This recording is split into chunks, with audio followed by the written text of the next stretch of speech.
Hallå där! Idag är valborgsmässoafton och imorgon 1 maj. Öppning för många utav våra älvar här längs västkusten. Jag sitter just nu vid Örekilsälven som är en kär liten älv för många som känner till den. Och för de som inte känner till den kanske du tittar på det här klippet och lär känna den lite mer och de som har hand om älven. Ta en kopp, ta en öl, slå er ner och lär känna Örekilsälven och de förändringar som sker inför den kommande säsongen som startar imorgon 2023. Ni kan gå in på hemsidan och läsa alla de förändringar som sker. Eller så sitter ni och tittar på den här lilla snutten.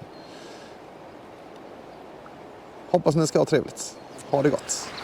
Så sitter vi vid otroligt natursköna Örekilsälven tillsammans med ordförande för fiskevårdsområdet Henrik Gustafsson. Jajamän. Ja.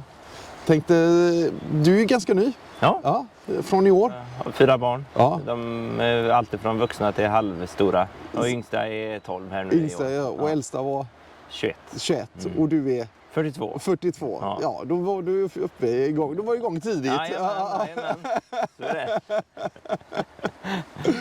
Ja, vad trevligt. Bor här i Muckeran. Jobbar i kommunen och representerar kommunen som markägare. Och så. Jag har varit med i styrelsen 1 år tidigare. Ja. Det har hänt en hel del grejer sedan du kom med i styrelsen. Det känns som du kom som en liten frisk fläkt. Ja, det vet jag väl inte. Lite tankar var väl på G redan innan så med digitala fiskekort och så via LV-guiden som det blev nu då. Bra service. Ja, precis, för den är ju redan igång. Och Absolut. Det verkar lätt att hitta in och användarvänligt så. Så det tror vi på. Så ja, men det tycker jag med. Jag har ju själv årskort och varit inne och kikat och det har fungerat väldigt smidigt faktiskt, måste jag säga. Ni har en gammal hemsida också. Jajamän. Alltså, den får leva kvar i alla fall ett år till eller något i den stilen. Så får vi väl se huruvida den behövs eller ej. Så. Men just nu så fyller den en funktion så den får vara kvar ett tag till. Det är en väldigt kär tillhåll själva kontoret på morgnarna. Och det snackas en hel del kött. Ja, absolut. det är nästan halva resan med att komma upp hit. Men det är skönt att höra. Så. Det är ju inte så att vi bommar igen kontoret för att vi öppnar LV-guiden. Utan det är ju mer att det är möjligt att köpa fiskekort på distans. Liksom. Men det är väl trevligt om så många som möjligt kommer och besöker oss på kontoret. Absolut. Ja, vad kul. Det tycker jag. Eller sitter och köter med varandra. Och så. Och kaffet kommer finnas kvar. Ja, det kommer finnas kvar. Och Stefan är kvar. Ja, det är bra. Ja. Det händer lite saker och ting kring älven också. Ja. Kanske du vill, för de som inte är insatta? Ett naturreservat är ju på gång att bildas. Så jag vet inte exakt tidpunkten för när det står klart, men kanske gissningsvis senare i år eller i början på nästa år eller något sånt. Ja. Och det är ju ett reservat kring själva vattendraget helt ifrån fjorden och upp till Kärnsjön då. Ja, det är hela vägen här. Ja. Olika brett beroende på hur mycket skyddsvärd natur som finns då. Typ kring A-sträckan så är det ju rätt så lite bredare då och nere genom Örekilsparken är det ju ganska smalt till exempel då. Ja. Men som fiskare så spelar det för fiskarna spelar det ju liksom ingen roll. Det är skyddsvärt redan som det är idag, men det sätter det lite mer på kartan egentligen, det här naturområdet. Ja, absolut. Det är ju väldigt naturskönt som det är. Ja. Sen har vi men det pågår ett projekt för att skapa biotopvårdande åtgärder då, i älven också. Det har ju flottats timmer förr i tiden, och då när man flottade timmer så tog man ju sten ur älven. Och den ska man ju återplantera eller vad man ska kalla det då. Så det blir ståndplatser för fisk och så vidare. Du pratar större sten helt enkelt? Ja, större sten och även mindre också då. Liksom, ut med stenen i älven då så att det blir mer som det var ursprungligen, flödet i älven.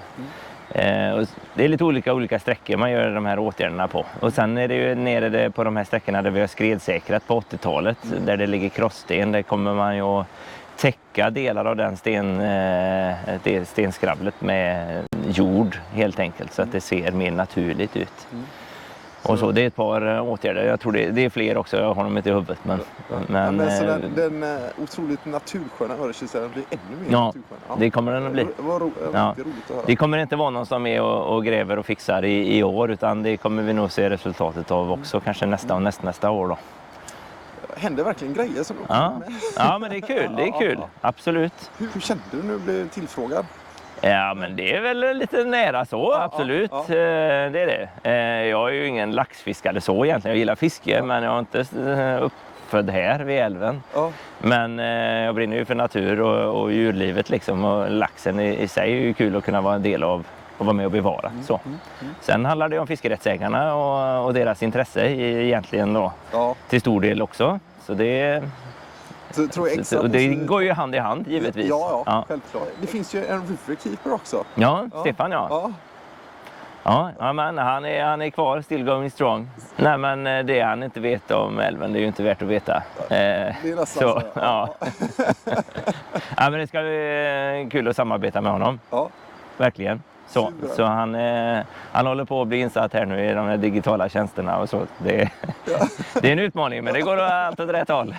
Vi ändå Älvguiden har ju kommit upp och den fungerar ju som jajamän. Ja, han matar flöden och vattentemperaturer och så varje dag. Så att det ska kunna fungera fint. Ja, gott.